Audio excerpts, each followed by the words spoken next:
ಇವತ್ತಿನ ವಿಡಿಯೋನ ಒಂದು ಪ್ರಶ್ನೆಯಿಂದ ಪ್ರಾರಂಭಿಸೋಣ. ಕರಣಿ ಮುಂದೆ ಹೋಗಿ ನಿಂತ್ಕೊಳ್ಳಿ.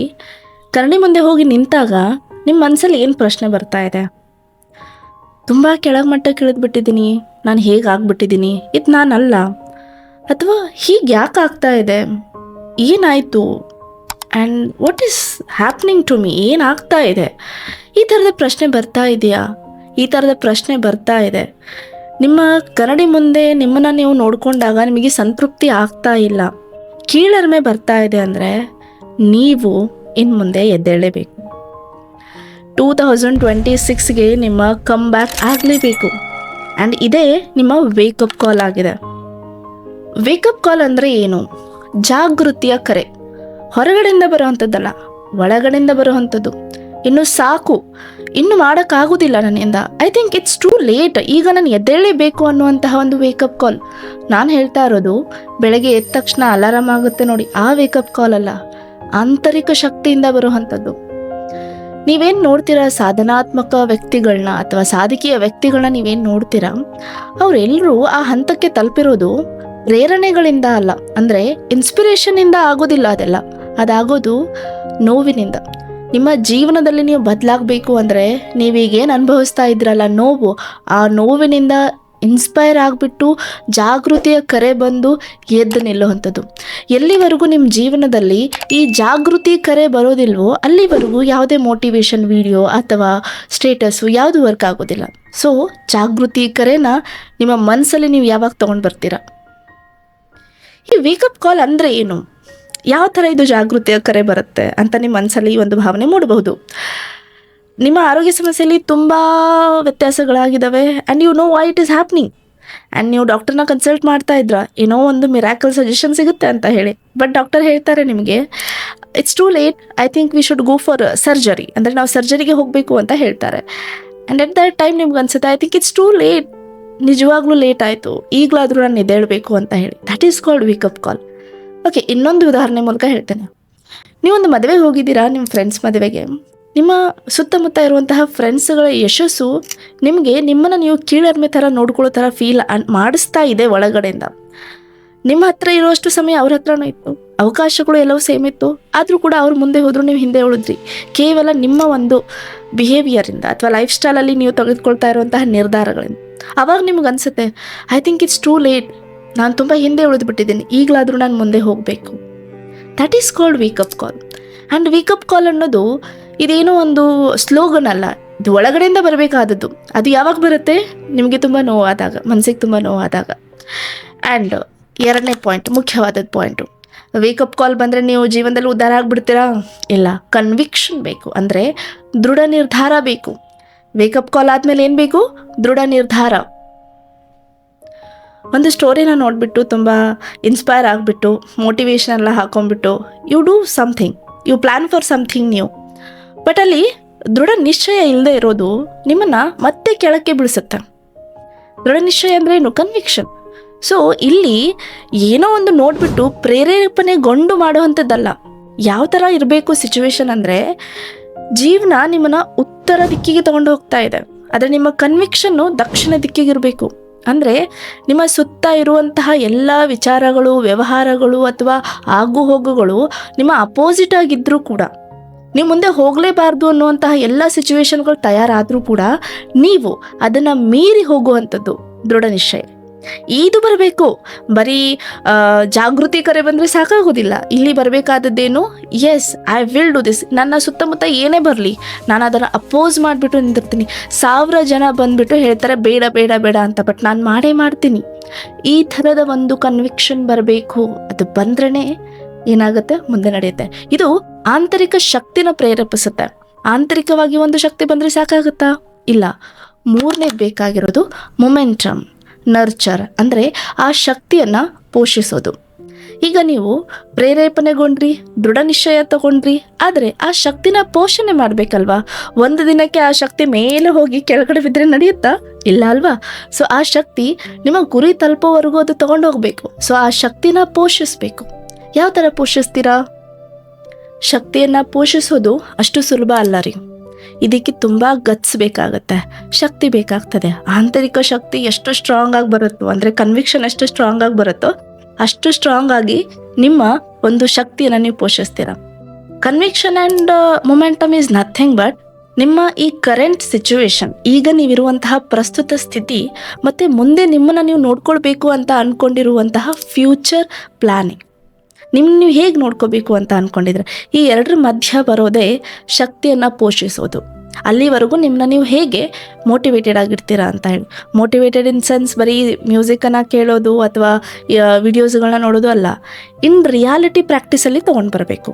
ಸೊ ಎಕ್ಸಾಂಪಲ್ಗೆ ಶಕ್ತಿನ ಯಾವ ರೀತಿ ಪೋಷಿಸ್ತೀರಾ? ಮೊದಲು ನಿಮ್ಮ ಗುರಿನ ಐಡೆಂಟಿಫೈ ಮಾಡ್ಕೊಳ್ಳಿ. What is your goal? ನಾನೊಂದು ಚಿಕ್ಕ ಉದಾಹರಣೆ ಮೂಲಕ ಹೇಳ್ತೇನೆ.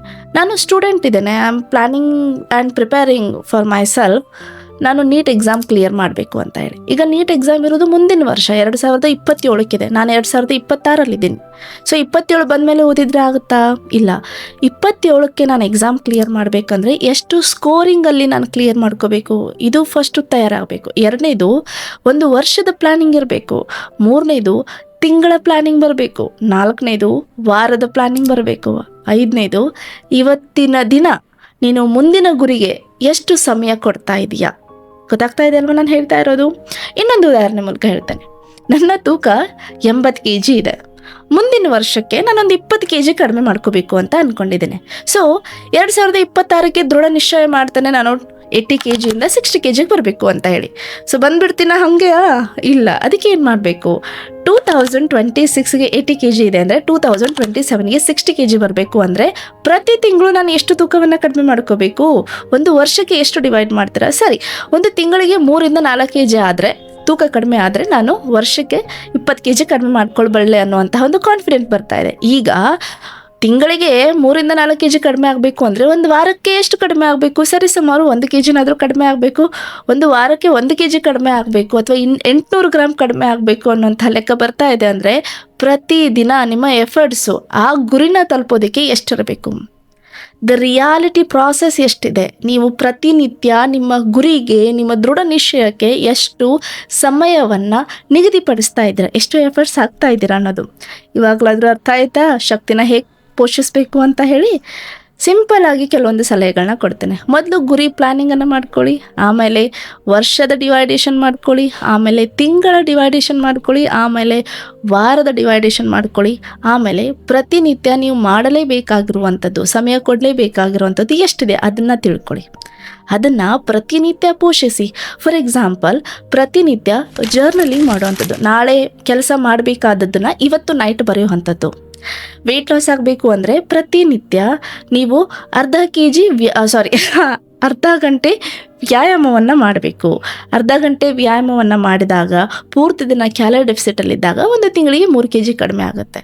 ಸೊ ಈಗ ನಾನು ಈ 2 ಉದಾಹರಣೆಗಳನ್ನ ಕೊಟ್ಟಿದ್ದೇನೆ. ಇದೇ ಉದಾಹರಣೆ ನಿಮ್ಮದಾಗಿರಬೇಕು ಅಂತ ಏನಲ್ವಾ? ನಿಮ್ಮ ಜೀವನದ ಗುರಿ ಏನು, ನಿಮ್ಮ ಒಂದು ಗೋಲ್ ಏನು? ಫಸ್ಟು ಗೋಲ್ ಸೆಟ್ಟಿಂಗ್ ಮಾಡ್ಕೊಳ್ಳೋದನ್ನು ನೀವು ಕಲಿಬೇಕು. ಗೋಲ್ ಸೆಟ್ಟಿಂಗ್ ಆದಮೇಲೆ ಆಂತರಿಕ ಶಕ್ತಿ ಬರುತ್ತೆ. ಆಂತರಿಕ ಶಕ್ತಿ ಬಂದ ಮೇಲೆ ನೀವು ಅದನ್ನು ಪೋಷಿಸೋದಕ್ಕೆ ಪ್ರಾರಂಭ ಮಾಡ್ತೀರಾ. ಮೊಮೆಂಟಮ್ ಆಯಿತು, ಶಕ್ತಿನ ಪೋಷಿಸ್ತಾ ಇದ್ದೀರಾ.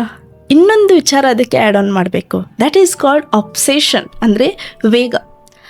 ಕೂತ್ಕೊಳ್ಳುವಾಗ ಅಬ್ಸೆಸ್ಡ್ ಆಗಿರಬೇಕು, ನಿಂತ್ಕೊಳ್ಳುವಾಗಿರಬೇಕು. ಯೋಚನೆಗಳಲ್ಲಿ ನಿಮ್ಮ ಗುರಿ ನಿಮ್ಮ ಪ್ರತಿ ಮೊಮೆಂಟಲ್ಲೂ ರಿವೈಸ್ ಆಗಬೇಕು, ರಿಮೈಂಡ್ ಮಾಡ್ಕೋಬೇಕು. ನಿಮ್ಮನ್ನು ನೀವು, ಇಲ್ಲ ನಾನು ಈ ಥರ ಮಾಡ್ತೀನಿ, ಈ ಥರ ಮಾಡ್ತಾ ಇದ್ದೀನಿ, yes I will do this, I will do this, I will do this, I will do this, ಈ ಥರ ಇರಬೇಕು. ಇಟ್ಸ್ ನಾಟ್ ಲೈಕ್ ನೀವು ಪೋಷಣೆ ಮಾಡ್ತಾ ಇದ್ದೀರಾ ಆ್ಯಂಡ್ ಮೈಂಡ್ ನೆಗೆಟಿವ್ ಆಗಿದೆ. It's like every day you are putting efforts. ನಿಮ್ಮ ಗುರಿನ ತಲುಪಿಸೋದಕ್ಕೆ ನೀವು ಎಫರ್ಟ್ಸನ್ನ ಹಾಕ್ತಾ ಇದ್ದೀರಾ, ಬಟ್ ಬೆಳಗ್ಗೆ ರಾತ್ರಿ ನೀವು ಯೋಚನೆ ಮಾಡ್ತಾ ಇದ್ದೀರಾ ಅಪೋಸಿಟ್ ಆಗಿ. ಯಾವ ಥರ? ನನ್ನಿಂದ ಆಗುತ್ತಾ? ನಿಜವಾಗ್ಲೂ ನನ್ನಿಂದ ಆಗುತ್ತಾ? ನಮ್ಮಂಥವ್ರು ಈ ಥರ ಮಾಡ್ಲಿಕ್ಕೆ ಆಗುತ್ತಾ? ಈ ಥರದ್ದು.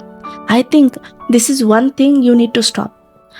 ಬೆಳಿಗ್ಗೆ ಎದ್ದಾಗ, ಕೂತ್ಕೊಂಡಾಗ, ಮಲ್ಗೋವಾಗ, ಟಾಯ್ಲೆಟ್ ಹೋದಾಗ, wherever you go, whatever you see, find your goal there. ಅಲ್ಲಿ ನಿಮ್ಮ ಗೋಲನ್ನು ರಿವೈಸ್ ಮಾಡ್ಕೊಳ್ಳಿ. Yes, it is possible. ಈ ಥರ ಅಬ್ಸೆಷನ್ ಒಳಗಡೆ ಇದ್ದಾಗ ನಿಮ್ಮ ಶಕ್ತಿನ ನೀವು ಪೋಷಣೆ ಮಾಡುವಾಗ ನಿಧಾನಕ್ಕೆ 1 ವಾರ ಮುಗಿಯುತ್ತೆ. 1 ವಾರದಲ್ಲಿ ಚಿಕ್ಕ ಚಿಕ್ಕ ಬದಲಾವಣೆಗಳನ್ನ ನೀವು ಕಾಣ್ತೀರಾ.